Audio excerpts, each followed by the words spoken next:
My name is Mallory Hazen. I am 27 years old and I recently moved to Atlanta from Vermont, where I grew up. And I am a dancer and choreographer here this evening, but I'm an all-around artist as well. I have done theater, that's what I went to school for, as well as performance art in all aspects and jewelry making, and I have a sewing business, and so lots of different things, but today I am dancer and choreographer.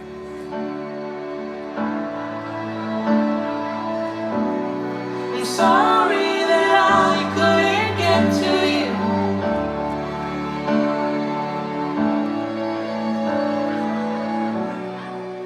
I believe I started taking ballet class when I was 3. But unfortunately, growing up in Vermont, there's not a whole lot of room for performing arts. There's not budget in schools for performing arts, and it's a very expensive thing for people to own a dance studio. It's really challenging. So it's an expensive thing to participate in, and I was able only to take about one class per week my whole childhood, which is not training really at all. It's just like going and doing something fun for an hour every week. So I would consider my training beginning when I started in college, and I worked with a dance ensemble there. I ended up leading the dance ensemble the last few years I was in school, and it was all student run. So all of my dance performance has been through choreography. So all of my learning, all of my technique has come through choreography. And then when I got to Atlanta about a year ago, I started actually training and getting back into ballet and the foundations and basics.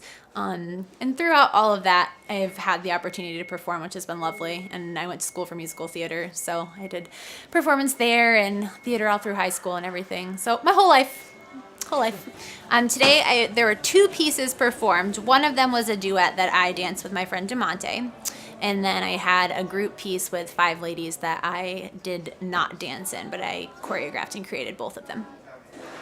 I'm inspired by simple things. I think a lot of the times when people create art, they try to do things that are so profound and stand out so much. And especially with dance right now, if you watch TV shows, it's all about the pow and look what I can do. And I really have no interest in that. I'm much more interested in having things relate to my audience. So presenting an experience that you have felt before, and even if it's just inspired by somebody I met on the street or just by the way that I feel or just everyday life, I think there are so many beautiful and simple things that we ignore in our everyday life. And I like to bring those stories to life and to have people walk away and just have a minute where they actually felt connected to it. I am currently working on a master's degree in nutrition. I want to definitely stay connected to the arts, and I still want to choreograph. I would love to move into choreographing some musical theater, since that's a lot of where my roots are. I am starting to bust into the musical theater scene in Atlanta. I have a performance a few weeks ago, and now I'm going to be in West Side Story next week. So that's exciting to start to get involved in that here. So I'd love to see my dance career go there. However, I have just an extreme passion for nutrition, and I would love to connect nutrition and dance and maybe do nutrition for dancers and for athletes. So choreography is one of those magical things where sometimes you have to do it at the drop of a hat, and sometimes you have months and months before it has to be completed. Now, I found out I was going to be in Raw a month ago. This is my 3rd performance in 2 weeks. So I had 2 rehearsals for both of these pieces. The duet, you can't really create a duet on your own, so you can't prepare really in advance for that. So the duet was created in about 5 hours, I would say. And then we had 1 additional tech rehearsal today, and that was done. And then the group piece was about 6 hours, but I was able to choreograph that in advance because it wasn't partner work and such. So that was a little bit easier to teach. But most of the time, you have a lot more time than that. Most of the time. But maybe not in the commercial world. But these were speedy. These were get them done. I really like the teaching aspect. It is extremely cool to create something and then watch other people do it.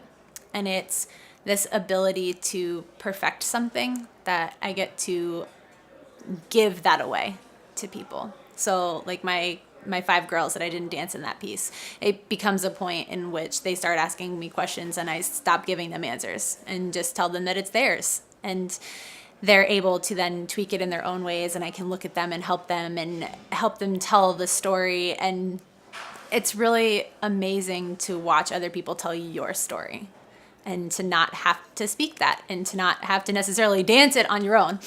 And also, I have a very unique style of movement, and not having a ton of technical training makes me very different from a lot of the dancers here. So the styles and the things that come from traditional training, even if it's just your arm positions or your feet positions or the combinations that are done all the time over and over again, those aren't ingrained in my brain and body. So it's challenging for me when I dance them, and it's challenging for other dancers to dance my work because I don't necessarily move in that specific way.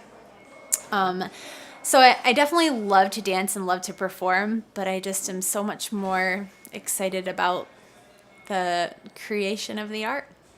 There are ways that we feel that we can't speak, we can't express in any other way. And just like we have physical reactions to grief and happiness, a physical reaction to grief or happiness is dance. It's movement. And so I think it's easier to be able to translate your feelings and your emotions into a physical story.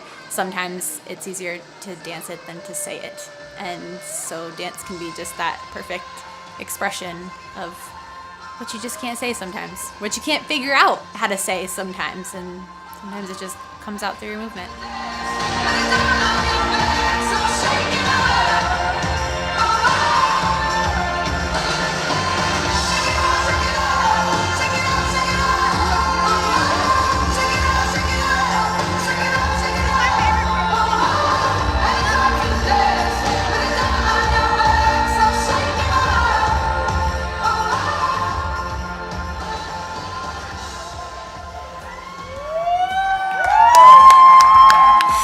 Hi, my name is Mallory, and I am a raw artist.